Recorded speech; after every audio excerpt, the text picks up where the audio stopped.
There's so much noise about what it means to be a husband in Islam. Some think it's all about authority, giving orders and being obeyed.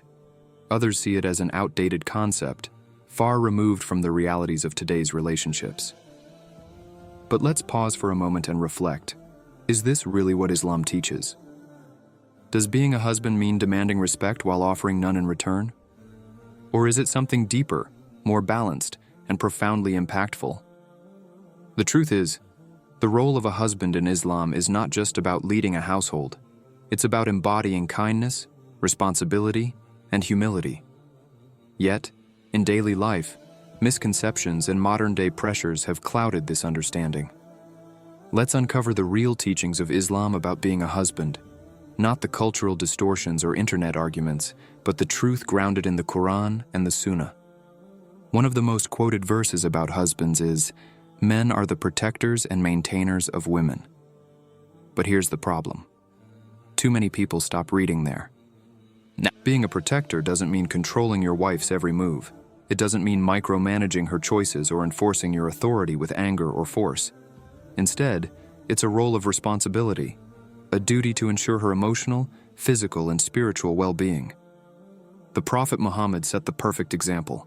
He never raised his voice in anger against his wives. He never imposed his will harshly. Instead, he was gentle, understanding, and empathetic. Aisha once said, "The Prophet's character was the Quran." This means he lived by its teachings, kindness, patience, and mercy. Now let's look at the modern context. How often do we hear complaints like, "He never listens to me," or "He thinks his job is done because he earns money"? Being a husband in Islam isn't just about financial provision. Yes, providing for your family is mandatory, but it's only one part of the equation. A husband must also protect his wife's emotional well-being. This means being present, putting down your phone, listening without judgment, and offering support. It also means creating an environment where she feels safe to express herself without fear of criticism or dismissal. Let's dive deeper into emotional responsibilities. How often do men in marriages struggle with expressing or understanding emotions? Society often teaches men that showing vulnerability is a weakness, but Islam challenges this notion. The Prophet demonstrated remarkable emotional intelligence in his relationships. One famous example is when Aisha became upset with him. Instead of dismissing her feelings, he asked, "I can tell when you're angry with me." She responded, "How?" He said, "When you're pleased with me, you say, 'By the Lord of Muhammad.' And when you're upset, you say, 'By the Lord of Ibrahim.'" Notice what's happening here. He didn't argue, invalidate, or dismiss her feelings. Instead, he acknowledged her emotions and addressed them with understanding. In today's world, this level of emotional intelligence is often missing. Many husbands find it difficult to connect on an emotional level, either because they weren't taught how or because they're too focused on external responsibilities. But Islam calls for balance. A husband's role isn't just to provide material comfort, it's to create emotional stability. This means learning to listen without interrupting, validating your wife's feelings, and working together to solve problems instead of brushing them aside. One of the biggest challenges in marriages today is the misuse of authority. Many men believe being a husband means having the final say in every matter, no questions asked. But this approach often leads to resentment and conflict.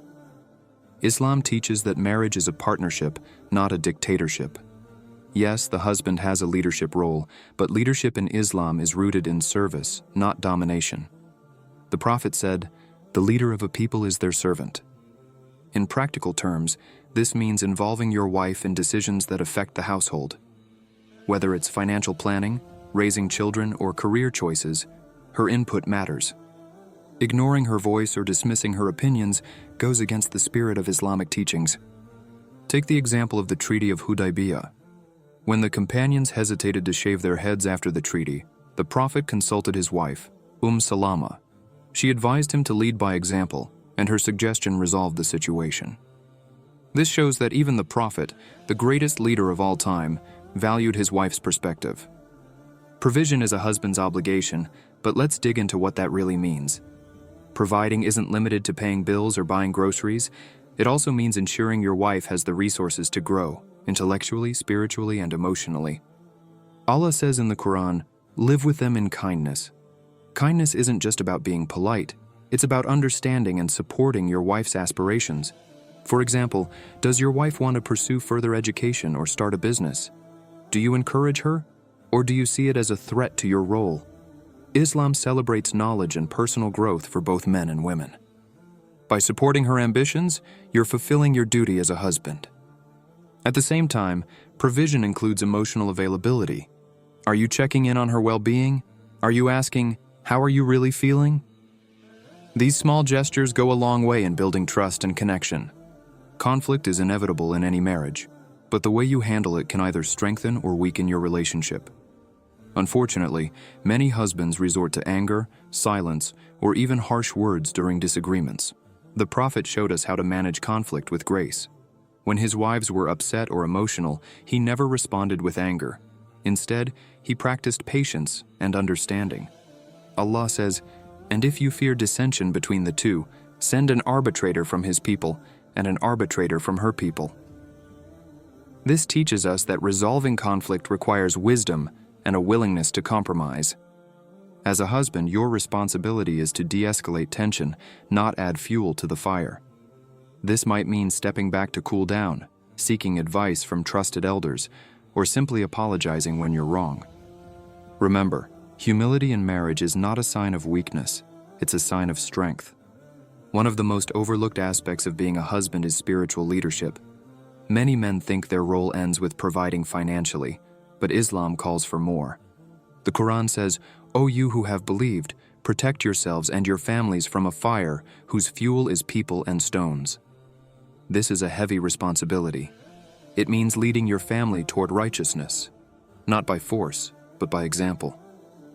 Do you pray together as a family? Do you encourage your wife to pursue Islamic knowledge?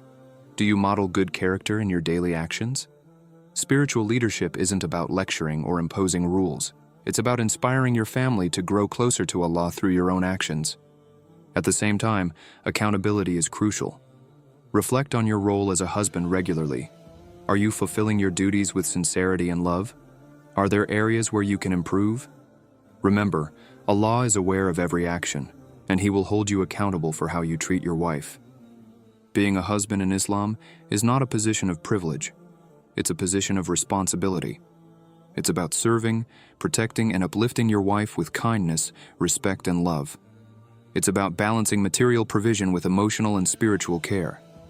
To all the husbands watching this, take a moment to reflect on your role. Are you living up to the example set by the Prophet Muhammad?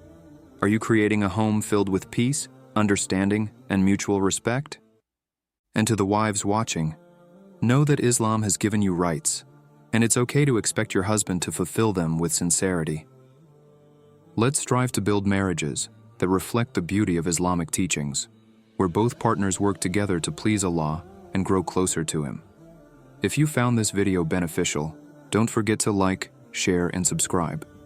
Join our community of Muslims striving to live by the principles of Islam in every aspect of life. May Allah guide us all to fulfill our roles with wisdom, patience, and sincerity. Ameen.